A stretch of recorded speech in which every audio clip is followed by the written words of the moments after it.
तो ये बात सबको मालूम थी कि देश के लिए आपको सर्वोच्च बलिदान देना पड़ेगा। और मुझे लगता है कि अब वो समय आ गया है कि आपको देश की खातिर सब कुछ देना पड़ेगा।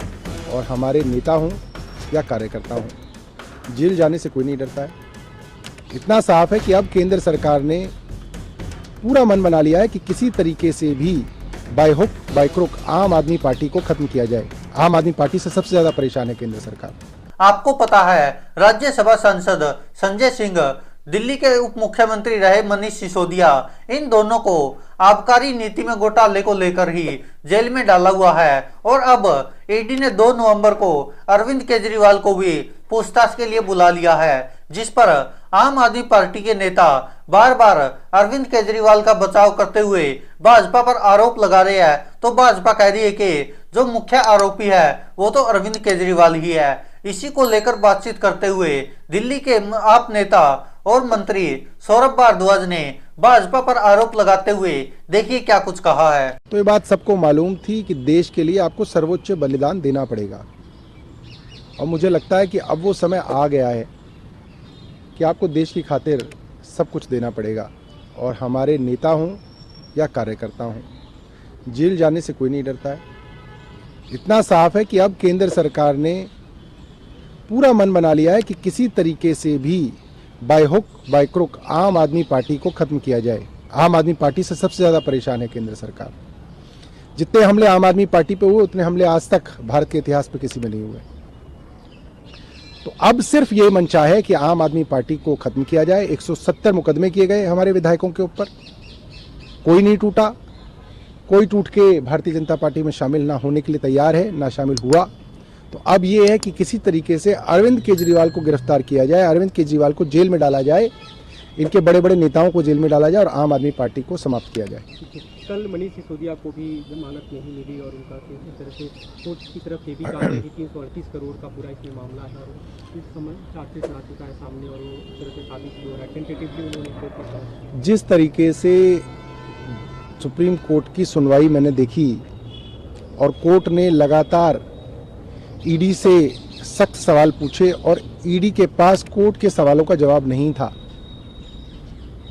उन सुनवाई के अंदर और जो आखिरी फैसला आया उसके अंदर मुझे उसके अंदर बड़ा विरोधाभास दिखता है, उसके अंदर बड़ा अंतर दिखता है। ये अंतर क्यों है, मैं तो एक छोटा सा आदमी हूं, मैं नहीं समझ पाया, मगर ये दुर्भाग्यपूर्ण है। केंद्रीय मंत्री अनुराग ठाकुर उनकी तरफ से बयान है, उन्होंने कहा है कि जो लोग ईमानदारी का सर्टिफिकेट बांटते रहते थे अरविंद केजरीवाल, उनके ज़्यादातर मंत्री एक एक करके अब जेल जा रहे हैं और अब तो ये बताना मुश्किल है कि बाहर ज़्यादा मंत्री हैं या जेल में ज़्यादा मंत्री हैं। अब देखिए, अनुराग ठाकुर जी के पास अभी तो सत्ता है तो वो जो बोलेंगे वो चलेगा। जब सत्ता नहीं रहेगी और जो कैग की रिपोर्ट आ रही हैं, जो हिंडनबर्ग की रिपोर्ट आ रही है, उनकी इन्वेस्टिगेशन होगी न्यूट्रल, तब पता चलेगा कौन ईमानदार है कौन बेईमान है। अभी तो उनके पास सत्ता है, वो कुछ भी बोल सकते हैं। एक दूसरा मुद्दा है, उमर अब्दुल्ला का एक बयान है, उन्होंने कहा कि अब इंडिया गठबंधन को लेकर जिस तरह से स्थिति वो दुर्भाग्यपूर्ण है, जिस तरह के आपस में ही तरह से लड़ाई झगड़े हो रहे हैं, इंटरनल फाइट हो रही है, वो दुर्भाग्यपूर्ण है।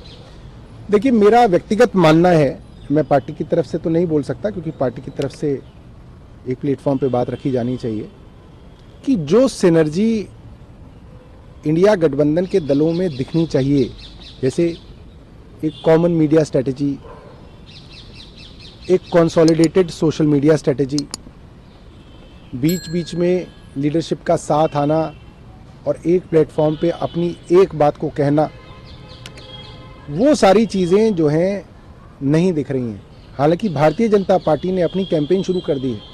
लगातार प्रधानमंत्री अलग अलग राज्यों में चुनाव की तैयारियों के चलते सरकारी कार्यक्रम कर रहे हैं और अलग अलग सांसदों की भी आप गतिविधियां देखें, तैयारियां शुरू हो गई हैं। मगर इंडिया की तरफ से जो कंसोलिडेटेड तैयारी होनी चाहिए, उस तैयारी के अंदर कमी दिखती है। मैं ये नहीं कहूँगा कि ये गलती सिर्फ कांग्रेस की है, कांग्रेस अपने राज्य के चुनावों के अंदर व्यस्त है। बट मैं ये कहना चाहूँगा कि कांग्रेस पिछली बार भी राज्य की सरकार जीती, चुनाव जो थी वो जीती थी, और राज्यों के चुनाव जीतने से आप संसद का चुनाव जीत लेंगे, ये बहुत आसान बात नहीं है। आपको उसके लिए एक लंबी देशव्यापी स्ट्रेटेजी के ऊपर काम करना पड़ेगा। वो जो है वो अभी जो है उसमें कमी है। एक दूसरा मुद्दा, कर्नाटक के मुख्यमंत्री ने एक सवाल उठाया, उन्होंने नेशनल रिसोर्सेज में भेदभाव का आरोप लगाया। एक ट्वीट किया उन्होंने, कहा कि हम जो एक रुपया गवर्नमेंट की तरफ भेजते हैं उसमें से मात्र 15 पैसे हमें रिटर्न में मिलते हैं।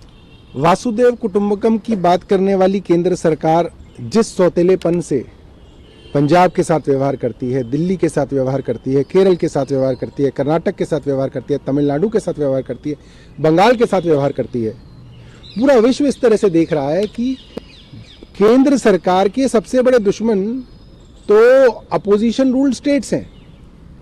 मुझे लगता है कि आधे से ज़्यादा समय केंद्र सरकार का सिर्फ इस चीज़ में जाता है कि आप अपने देश के अपोजिशन लीडर्स को और अपोजिशन रूल स्टेट्स को कैसे पीछे करें। ऐसे में टीम इंडिया आगे कैसे जाएगी? और यही कारण है कि पिछले 9-10 सालों के अंदर भारत का विकास नहीं हो पा रहा है। हाँ, ये जरूर है कि भारतीय जनता पार्टी का विकास हो रहा है, प्रधानमंत्री अपनी छवि जो है चमकाने की कोशिश में लगे हुए हैं, मगर भारत जो है वो पीछे जा रहा है। एक अंतिम मुद्दा ये है कि चंद्रबाबू नायडू के खिलाफ एक और केस फाइल हुई है। वहाँ पे इलीगल लीकर फंड को लेकर उन्हें गलत तरीके से फायदा पहुँचाया गया है, और बीते कुछ दिनों में चौथा केस है जो उनके खिलाफ फाइल हुआ है CID। अब देखिए, केंद्र सरकार के पास असीमित ताकतें हैं। एजेंसियां जिनको न्यूट्रल होना चाहिए वो अब गूंगी हो गई हैं, उनकी अपनी जुबान खत्म हो गई है। पॉलिटिकल स्ट्रेटजी के तहत ED, CBI और अन्य एजेंसीज का खुल्लम खुल्ला इस्तेमाल हो रहा है। अब तो जिस अपोजिशन लीडर का मन करेगा उसको ये जो है जेल में डाल सकते हैं, उसको लंबे समय तक जेल में सड़ा सकते हैं। जब तक वो इनकी बात नहीं मानेगा तब तक उसको बाहर नहीं आने देंगे। ये स्ट्रेटजी तो अब मुझे लग रहा है बहुत खुल्लम खुल्ला भारतीय जनता पार्टी अपना रही है। पूरा देश इसको देख रहा है, और ये बड़ा दुर्भाग्यपूर्ण है कि इस तरीके से देश के अंदर माहौल जो है डर का और दहशत का माहौल जो है भारतीय जनता पार्टी बना रही। तो देखा दोस्तों आपने, ये थे आम आदमी पार्टी के नेता सौरभ भारद्वाज, जिन्होंने केंद्र सरकार पर आरोप लगाया कि केंद्र सरकार का ज्यादातर समय तो इसी चिंता में गुजर जाता कि किस तरह से विपक्षी पार्टियों को पीछे किया जाए, किस तरह से विपक्ष की जो सरकारें हैं, राज्य सरकारें, उनको किस तरह से दबाया जाए। ज्यादातर समय इसी में जाता है। और यहां तक कि सौरभ भारद्वाज ने तो आरोप लगा दिया कि जो भारतीय जनता पार्टी के नेता अरविंद केजरीवाल पर आरोप लगा रहे हैं या अन्य पार्टियों पर आरोप लगा रहे हैं, उनको भी सोचना चाहिए कि अभी तो वो सरकार में है, लेकिन जिस दिन सरकार में नहीं होंगे तब पता चलेगा कि बेईमान कौन था और ईमानदार कौन है। आपको बता दें कि दिल्ली के मुख्यमंत्री अरविंद केजरीवाल को 2 नवंबर को ED ने बुलाया है शराब घोटाले में पूछताछ के लिए। इससे पहले दिल्ली के उप मुख्यमंत्री रहे मनीष सिसोदिया और राज्यसभा सांसद संजय सिंह को गिरफ्तार कर चुकी है ED शराब घोटाले में, और सुप्रीम कोर्ट में सुनवाई चली हुई है।